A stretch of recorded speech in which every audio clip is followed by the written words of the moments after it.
So the other day, my lights jumped off as I was about to do a story, and I thought about how many people are prepared for when the lights jump off and don't come back on for a period of time, whether it be 24 hours, 48 hours, 72 hours. I encourage you to try living without your lights and your water. Like, use your backup just to see how you would survive for 24 hours. That's just something I'm throwing out there. And if you do, let me know how you did. How well did you do? Did you have enough water? Was your power suffice to what's going on? And with all these storms happening now, a lot of people right now are without power and without water. So I think now is the time to prepare to see how well we will last and what we will do without those two things, vital things.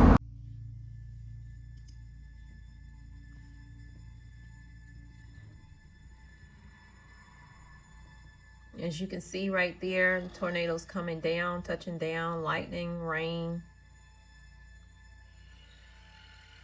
We have to get prepared. These storms are getting worse and worse every single time. And I would like to say that's because it's a lot of weather manipulation that has been taking place, a lot of cloud seeding, making these storms worse than they typically are. Happy Friday to you if you are having beautiful weather, and if you are not, I am praying for you if you are in these zones. So there is flooding, state of emergency with that. There are tornadoes that are happening in Oklahoma and other areas.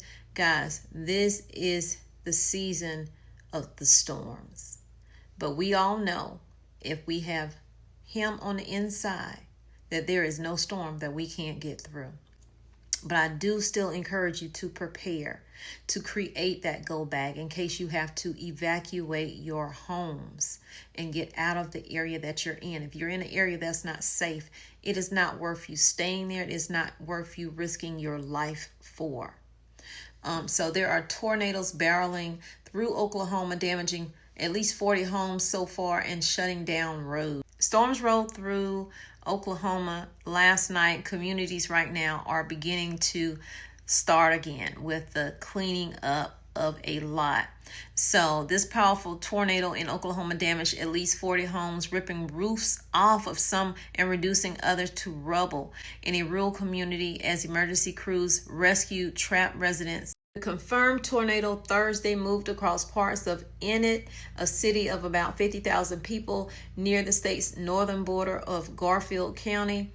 And that's according to the National Weather Service. Video showed a rapidly rotating column of air touching down along the totaled homes. Commercial buildings just south of the city were also turned into a pile of twisted metal, splintered wood, and insulation by a powerful twister that pushed the buildings completely off the concrete foundation.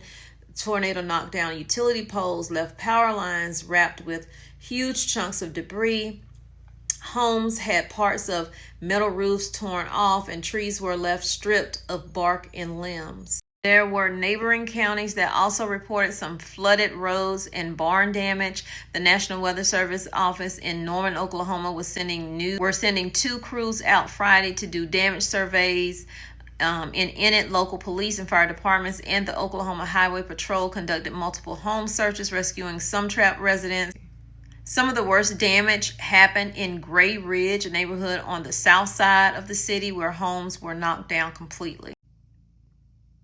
I looked up today at the sky, and of course I saw the lines in the sky. Then I checked my weather app, and it showed that we are expecting thunderstorms on Saturday and Sunday, and again all of next week. And a state of emergency is being declared as the city is advising residents to prepare for possible flooding from the Fox River in Lake Winnebago. According to a news release, portions of Sawyer Street or in areas along Witzel Avenue could be affected, as the Fox River is expected to rise and crest around 4 feet by April 27th. Residents can pick up free sandbags at the Senior Center North Building parking lot, Campbell Road, and the former Army National Guard area.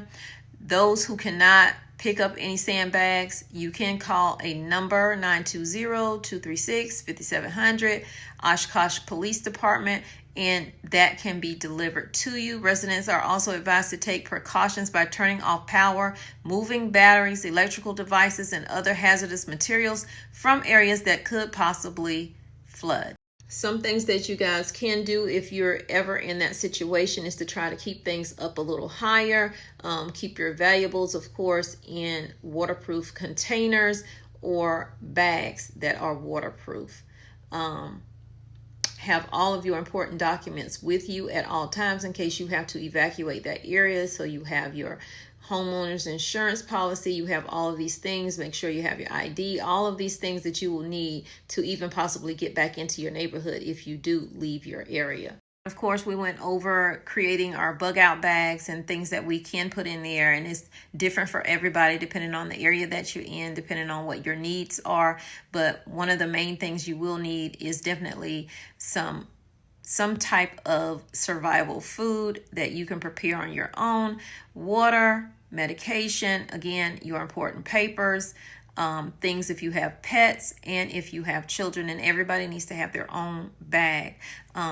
Definitely, I will be praying for those who were affected, and please stay safe. If you hear that a storm is coming, matter of fact, get you a weather radio. Don't just rely on your phone to alert you, because we all know that sometimes we miss those things. But what you cannot miss is if you're in your home and you have a weather radio and that thing goes off, because it's pretty loud, and it won't shut up until you hit the button. So having those things are very, very important. Having numbers written down, not just in your phone, so that you have access to reach out to people that you need to reach out to and check on people, and especially check on your elderly. So before I go, I want to thank you for watching. I also want to leave you with a good word, and that is something that I'm reading right now, and is whatever obstacles you have in front of you right now in your life, I encourage you to go through them and not give up. Habakkuk 3:19 says that we need to allow our difficulties to help us develop hind feet. What are hind feet? It is an animal that can climb mountains swiftly. When we have hind feet, we will not stand still in terror in the face of our problems. Instead, we will walk and make progress through our troubles, suffering, responsibility, or whatever is trying to hold us back. It is easy to quit in hard times. It takes faith to go through those hard times. Know that God wants you to win. God wants to be with you to help you make spiritual progress. He wants to strengthen you and encourage you to keep on keeping on through the storms of your life. And we're going to always have storms of life. Just because you are saved, just because you have given your life to Christ, does not mean we will not face storms. Here's to the good days. Here's to the sorrows. If this is a mistake, I know about tomorrow. I don't wanna fight no more, cause I don't feel the need no more, no. Just wanna make it stop. Maybe it's something in the water.